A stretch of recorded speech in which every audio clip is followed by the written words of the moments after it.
एक छोटंसं गाव, एक वाडा आणि एका मुलीच्या मनात घर करून बसलेलं भय. ती बाहुली, जी प्रत्येक वेळी खिडकीबाहेर दिसते. पण तिचं अस्तित्व खरंच होतं का? जारण, काळ्या जादूच्या पलीकडचं गूढ. ही फक्त कहाणी नाही, ही आहे मनाचं नियंत्रण, भीतीचं साम्राज्य आणि एका सत्याचं भेसूर उलगडणं. तयार रहा, कारण आता उघड होणार आहे जारणच्या काड्याकुट्ट विश्वाचा दरवाजा. नमस्कार मंडळी, चित्रपट व्याख्याते या चॅनलवर तुमचं स्वागत आहे. आजच्या या व्हिडिओमध्ये मी तुम्हाला 2025मध्ये आलेली मराठी मूव्ही जारण एक्सप्लेन करून सांगणार आहे. चला तर मग जास्त वेळ न दवडता मूव्हीचं एक्सप्लेनेशन सुरू करूया. चित्रपटाची सुरुवात होते राधा नावाच्या एका स्त्रीपासून. ती आपल्या मुलीला सईला शाळेत पाठवते. त्यानंतर आपण पाहतो की राधा घरी एकटीच असते आणि ज्या पद्धतीने ती घराकडे पाहत असते त्यातून खूप विचित्र वाटतं. म्हणजेच आपल्याला जाणवतं की राधाला काहीतरी प्रॉब्लेम नक्कीच आहे. यानंतर राधा एका सायकॅट्रिस्टकडे जाते आणि त्यांना सांगते की तिची आई तिला गावी बोलवत आहे. हे ऐकून डॉक्टर तिला सांगतात की तिला गावी जायलाच हवं. पण राधा म्हणते की तिला खूप भीती वाटते. पुढे पुन्हा तिला तेच सगळं अनुभवायला लागू नये. डॉक्टर मात्र म्हणतात की असं काही होणार नाही, त्यामुळे राधाने गावी जायलाच पाहिजे. त्यानंतर राधा आपली मुली सईसोबत गावाकडे निघते. रस्त्यात राधा सईसोबत खूप गप्पा मारत असते, पण सई मात्र काहीच बोलत नाही. ती फक्त हो किंवा नाही एवढंच उत्तर देत असते. जेव्हा राधा आणि सई गावाकडे जात असतात तेव्हा राधाला तिचा नवरा प्रशांतचा फोन येतो. राधा त्याच्याशी बोलू लागते. इथे आपल्याला कळतं की प्रशांत अमेरिकेत आहे आणि त्याच्या जॉबमुळे तो तिथेच राहतो. राधा त्याला सांगत असते की लवकरात लवकर परत यावं, कारण त्याला जाऊन 1 वर्ष झालं आहे आणि ती त्याला खूप मिस करते. यानंतर राधा सईला सांगते की तिनेही प्रशांतशी बोलावं, पण सई काहीही बोलत नाही. यानंतर राधा शेवटी आपल्या घरी पोहोचते. पण ज्या प्रकारे ती वाड्याकडे पाहत होती ते पाहून आपल्याला कळतं की राधाच्या काही वाईट आठवणी या वाड्याशी जोडलेल्या आहेत. नंतर राधा घरात जाते तर तिचं संपूर्ण कुटुंब तिथं उपस्थित असतं. राधाचे आई वडील तिला पाहून खूपच आनंदी होतात. इथे आपल्याला कळतं की राधाचे वडील त्यांच्या वाड्याला एका बिल्डरला देणार आहे, जेणेकरून त्या वाड्याला हॉटेलमध्ये रूपांतरित करता येईल. पण ही गोष्ट राधाला अजिबात आवडत नाही. ती आपल्या वडिलांना सांगते की त्यांनी असं करू नये. पण वडील सांगतात की हा वाडा खूप मोठा आहे आणि आता फक्त ते दोघंच तिथे राहतात. कारण पूर्वी इथे बरेच लोक राहायचे, बहुतांशी भाडेकरू. पण एकामागोमाग एक सगळे निघून गेले. आता हा वाडा सांभाळणं खूप कठीण झालं आहे. म्हणून त्यांनी ठरवलं की वाडा विकून ते कायमचे राधाकडे शिफ्ट होतील. हे ऐकून राधा आधी खूप शॉक होते आणि ती वडिलांना सांगते की त्यांना यायची गरज नाही, कारण ती सगळे एकटी व्यवस्थित मॅनेज करू शकते. पण लगेचच राधा म्हणते की जर ते आले तर तिला खूप आनंद होईल, कारण हे तिचं लहानपणापासूनचं स्वप्न होतं की राधा, प्रशांत, तिचे आई वडील आणि सई सगळे एकत्र राहावेत. इथे आपण पाहतो की सईसोबत फक्त राधा संवाद करत होती. बाकी कोणी सईकडे लक्ष देत नव्हतं. इतकंच काय, जेव्हा राधा सईशी बोलायची तेव्हा घरातले सगळे लोक तिला खूप विचित्र नजरेनं पाहायचे. असं वाटतं की राधाच्या घरच्यांनी सुद्धा तिच्यापासून काहीतरी लपवलं आहे. यानंतर रात्री सर्वजण अंताक्षरी खेळत असताना राधा पाहते की सई तिथे नाही. त्यामुळे ती सईला शोधायला वाड्यात फिरू लागते आणि वरच्या मजल्यावर जाते. तिथे एक दरवाजा बंद असतो. राधा तो दरवाजा उघडते. आत जाताच तिला एक बाहुली दिसते आणि ती तिला खूप विचित्र नजरेने पाहू लागते. तेवढ्यात राधाची आई लक्षात घेते की राधा खाली नाही, म्हणून तीही तिला शोधत वर येते. वर आल्यावर ती पाहते की राधाने तो बंद दरवाजा उघडला आहे आणि ती बाहुलीकडे खूप विचित्र नजरेने पाहत आहे. ते पाहून राधाची आई तिला आवाज देऊ लागते. पण राधा खूपच बदललेली वाटते. ती बोलण्याच्या पद्धतीत अशी होती जसे तिला कुणीतरी झपाटलेलं असावं. यानंतर राधा तशा शब्दात बोलू लागते जशा पद्धतीने त्या वाड्यात पूर्वी राहणारे भाडेकरू बोलायचे. हे पाहून राधाची आई खूप घाबरते आणि बाकी घरच्यांना बोलावते. जसेच घरचे वर येतात राधा परत नॉर्मल होते आणि सर्वांना सांगते की तिला ही बाहुली सापडली आहे आणि तिने तिचं नाव भागाबाई ठेवलं आहे, कारण आता सई हिच्याशी खूप खेळणार आहे. हे पाहून राधाच्या घरचे सुद्धा खूप घाबरतात. इथे आपल्याला कळतं की जेव्हा राधा लहान होती तेव्हा त्या वाड्यातल्या एका खोलीत एक बाई राहत होती, जिला सर्व लोक गंगोटी म्हणून ओळखत होते. ती काही काड्या जादूचे प्रकार करत असे. हे लक्षात आल्यावर राधाचे घरचे आणि गावकरी सगळ्यांनी मिळून ठरवलं की गंगोटीला गावाबाहेर काढायचं. त्यांनी तिचं सगळं सामान घराबाहेर फेकून दिलं. हे पाहून गंगोटी खूप संतापली आणि तिनं राधावर काळी जादू केली होती. तसेच गंगोटीने घरच्यांना हेही सांगितलं होतं की त्यांची मुलगी राधा कधीही खऱ्या अर्थाने आनंदी राहू शकणार नाही. ती नेहमीच प्रत्येक आनंदासाठी तडफडत राहील. ही गोष्ट ऐकून राधाचे घरचे कायम टेन्शनमध्ये राहायचे. यानंतर आपण पाहतो की दुसऱ्या दिवशी सकाळी राधा उठते तेव्हा तिच्या घरी एक बाई आलेली असते, जिला राधाच्या आईनेच बोलवलेलं असतं राधाची नजर उतरवण्यासाठी. ती बाई अगदी राधा लहान असताना जशी नजर उतरवायची तशीच आजही तिची नजर उतरवते. तेवढ्यात राधा पाहते की सई तिला लपून बघत आहे. हे पाहून राधा सईला जवळ बोलावते आणि तिचीही नजर उतरवते. हे पाहून ती बाई आणि राधाची आई दोघेही खूप आश्चर्यचकित होतात. यानंतर राधा आपल्या बहिणींसोबत नऊवारी साडी नेसते, जी ती लहानपणी नेसायची. दुसरीकडे राधाची आई गुरुजींना घरी बोलवते आणि त्यांना सगळं सांगते, कसं राधाचं वागणं दिवसेंदिवस विचित्र होत चाललं आहे. हे ऐकल्यावर गुरुजी वाड्याच्या वरच्या खोलीत जातात आणि तिथं काही शुद्धीकरणाचे विधी करतात. यानंतर ते राधाला भेटायला येतात. तिच्याशी बोलताना त्यांनाही समजतं की राधामध्ये नक्कीच काहीतरी समस्या आहे. त्यामुळे ते राधाच्या आईला एक धागा देतात आणि सांगतात की हा धागा नेहमी राधाच्या हाताला बांधून ठेवावा. तेव्हा राधाची आई ती धागा राधाच्या हातात बांधते आणि तिला सांगते की तो धागा तिने कधीही काढू नये. यानंतर राधा आपल्या आईकडे स्टोर रूमची चावी मागते, कारण तिला लहानपणीची खेळणी बघायची असतात, जे स्टोर रूममध्ये ठेवलेली होती. आता राधाने खूप हट्ट केल्यानंतर तिची आई तिला स्टोर रूमची चावी देते. त्यानंतर राधा तिच्या कझिनसोबत वर जाते आणि स्टोर रूममध्ये सर्व काही गोष्टी पाहायला लागते. तिथेच तिला एक गेम दिसतो, जो गेम आत्मा बोलवण्यासाठी खेळला जायचा. राधा आणि तिच्या बहिणी लहानपणी हा गेम खूप खेळायच्या, म्हणून त्या तिघी ठरवतात की पुन्हा एकदा तो गेम खेळायचा. मग त्या आत्मा बोलवायचा खेळ सुरू करतात. सुरुवातीला काहीच घडत नाही, पण थोड्याच वेळात राधा खूप विचित्र वागू लागते. हे पाहून तिच्या दोन्ही बहिणी खूप घाबरतात. त्यांना काहीच समजत नव्हतं की राधाला अचानक काय झालंय. राधा जेव्हा त्या बोर्डवर काही फेकते तेव्हा तिथे एक नाव दिसतं, पण त्याच वेळी राधाची आई त्यांना आवाज देते, म्हणून तिच्या बहिणी घाबरून तिला खाली घेऊन जातात. त्या घाईगडबडीत कोणाची आत्मा आली होती हे त्या बघू शकत नाही. पुढच्या दिवशी राधा गावातून परत जायची तयारी करत असते. तेव्हा राधाची आई तिला विचारते की ती ड्रायव्हरसोबत का नाही आली. ती एकटी गाडी चालवणार होती आणि काही प्रॉब्लेम झाला तर काय. हे ऐकून राधा खूप चिडते आणि आईला म्हणते की अशी नकारात्मक बोलू नकोस. यानंतर राधा लगेच प्रशांतला कॉल करते आणि त्याच्याशी बोलू लागते. तेव्हा राधाचे वडील तिथे येतात आणि राधाला सांगतात की त्यांना पण प्रशांतशी बोलायचं आहे. हे ऐकून राधा थोडी घाबरते आणि म्हणते की प्रशांत सध्या खूप बिझी आहे, त्यामुळे तो बोलू शकणार नाही.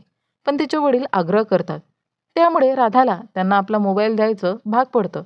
तेव्हा तिच्या वडिलांना कळतं की राधाचा मोबाईल तर आधीच तुटलेला आहे आणि तो चालू देखील नाही.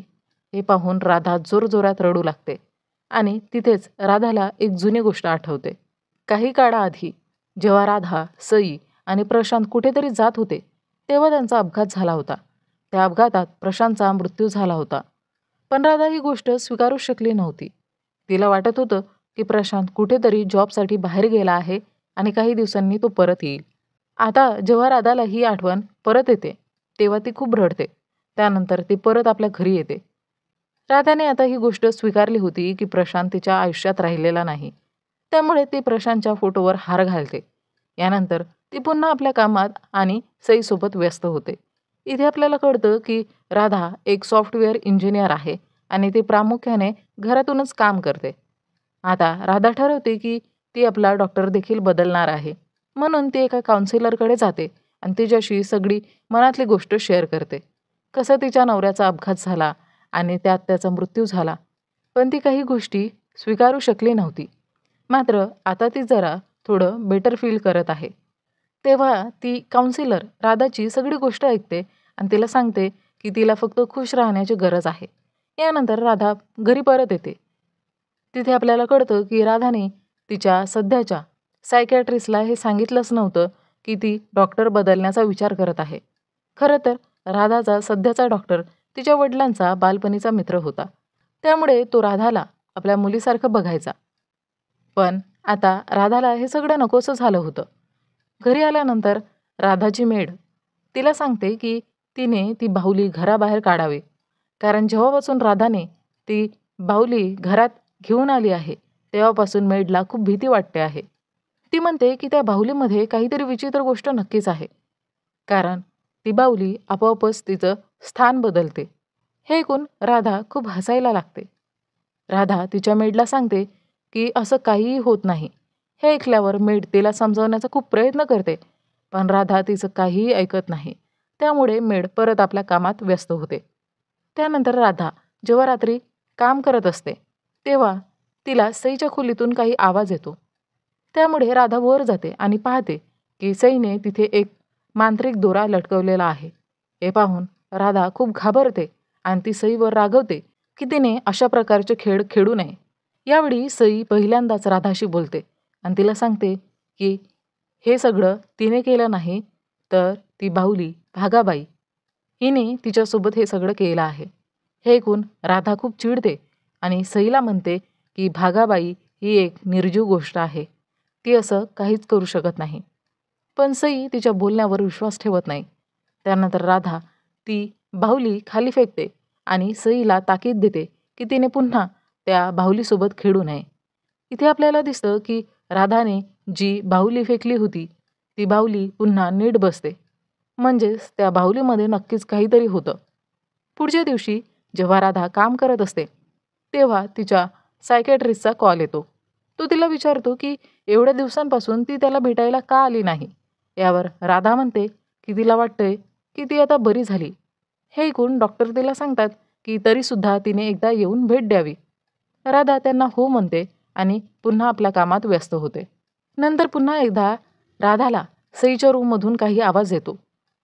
ती वर जाते आणि पाहते की सई पुन्हा भागाबाई बाहुलीसोबत खेळत आहे. हे पाहून राधा खूप चिडते. ती बाहेर जाते आणि भागाबाईला डस्टबिनमध्ये फेकून येते. दुसऱ्या दिवशी राधा आपल्या काउन्सिलरला भेटायला जाते आणि तिला सांगते की तिला सामान्यतः अशा पॅरानॉर्मल घटनांवर विश्वास नाही, पण तिला असं वाटते की तिच्या घरी काहीतरी अघोरी गोष्टी घडत आहेत. हे ऐकून काउन्सिलर तिला विचारते की नक्की काय घडतंय. यावर राधा सांगते की जेव्हा ती लहान होती तेव्हा कोणीतरी तिच्यावर ब्लॅक मॅजिक केलं होतं आणि तेव्हापासूनच तिच्या आयुष्यात अनेक समस्या सुरू झाल्या. हे ऐकल्यावर काउन्सिलर तिला सांगते की तिला सविस्तर सर्व गोष्टी सांगाव्या लागतील. त्यावर राधा सांगते की जेव्हा ती लहान होती तेव्हा त्यांच्या वाड्याच्या एका खोलीत एक बाई राहत होती. तिचं खरे नाव कोणालाच माहिती नव्हतं, पण सगळेच जण तिला गंगोटी म्हणायचे. ती बाई देवाच्या नावावर खूप अघोरी प्रकारचे काळे जादू करायची. त्यामुळे गावकरी तिच्यामुळे फार त्रस्त होते आणि तिच्यापासून खूप घाबरतही होते. एक दिवस जेव्हा ती ब्लॅक मॅजिक करत होती तेव्हा गावकऱ्यांनी ठरवलं की तिला गावाबाहेर काढून टाकायचं. त्यामुळे राधाच्या घरच्यांनी आणि गावकऱ्यांनी मिळून गंगोटीला गावाबाहेर हाकलून दिलं. पण त्यामुळे गंगोटी खूपच चिडली आणि तिने ठरवलं की ती या गोष्टीचा बदला घेणारच. त्यामुळे एक दिवस जेव्हा वाड्यात कोणीच नव्हतं तेव्हा गंगोटी तिथे आली. तिने पाहिलं की राधा तिथे खेळत होती. तिने राधाला सांगितलं की तिचं काही सामान अजून त्या खोलीत राहिलेलं आहे, जे घ्यायला ती वर जाणार आहे. म्हणून तिने राधाला सांगितलं की याबद्दल तिने कोणालाही काही सांगू नये. यानंतर गंगोटी तिच्या खोलीत जाते आणि पुन्हा एकदा ब्लॅक मॅजिक करायला लागते.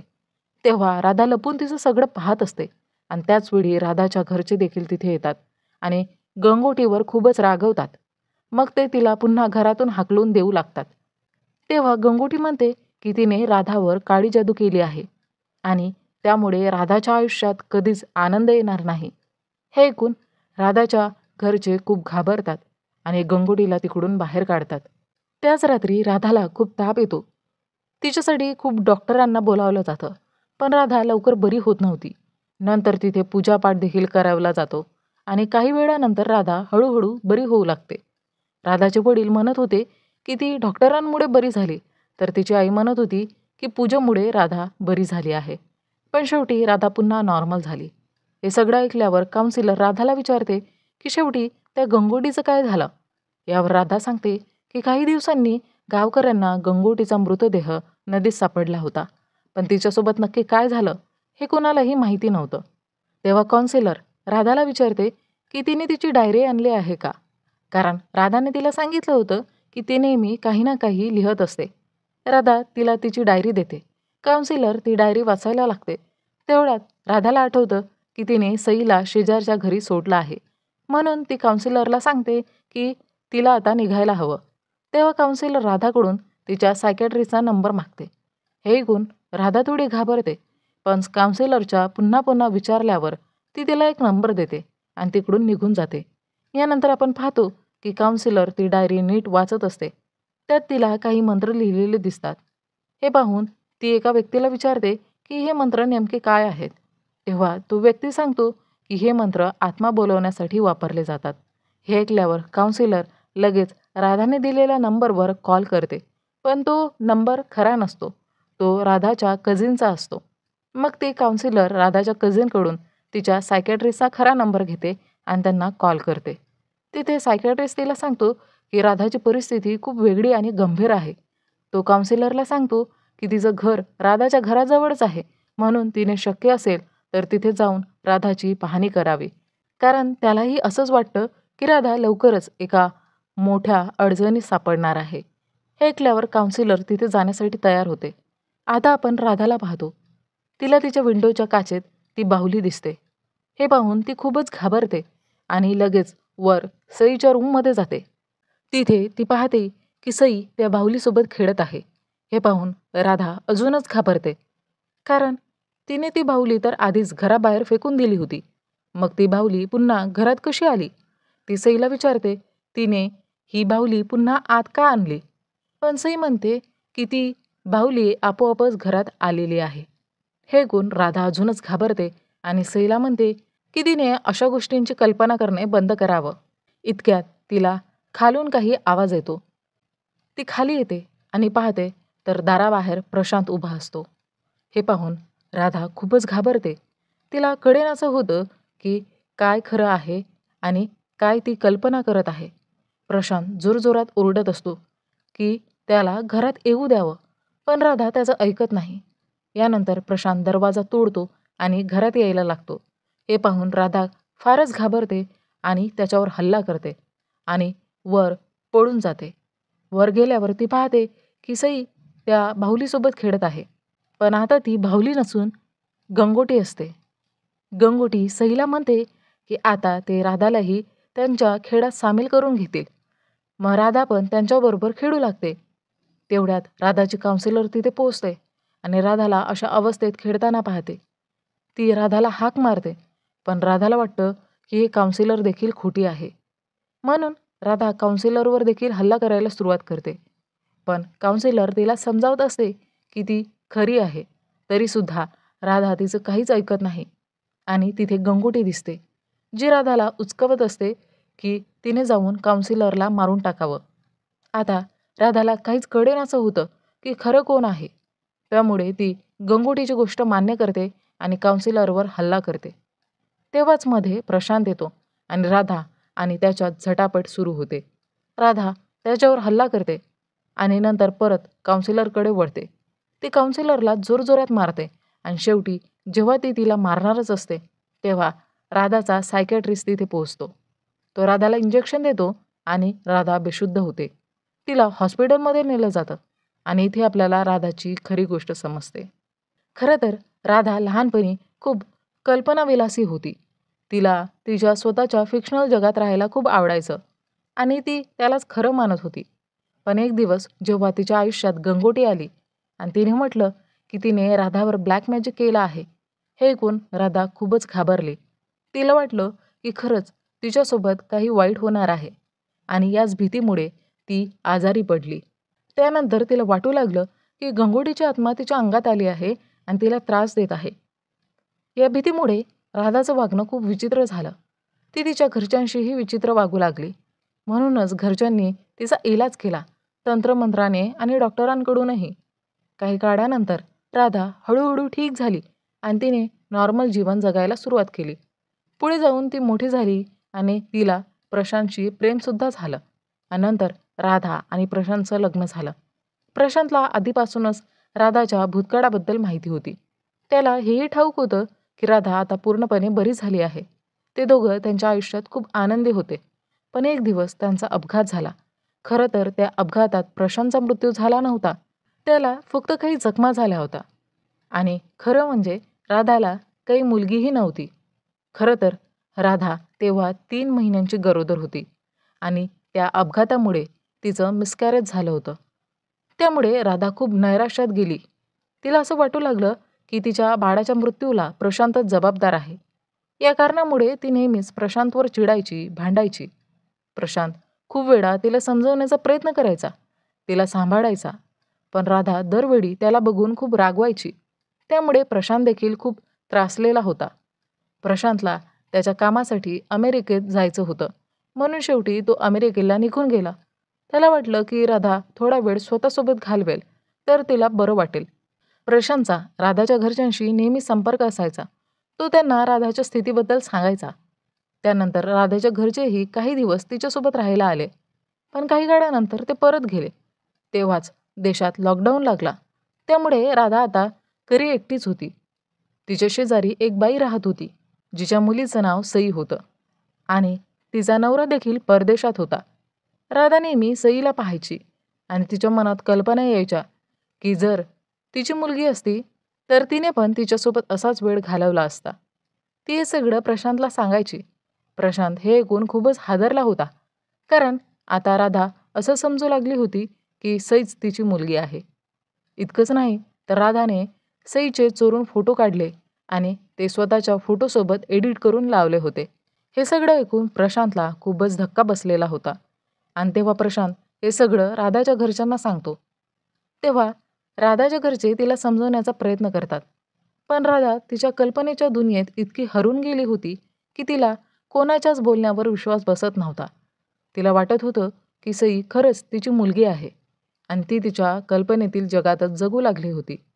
लॉकडाऊन संपल्यानंतर जेव्हा राधा तिच्या गावाला गेली तेव्हा राधाचे वडील पाहतात की ती प्रशांतशी बोलते आहे. हे पाहून त्यांनीही प्रशांतशी बोलायचं ठरवलं.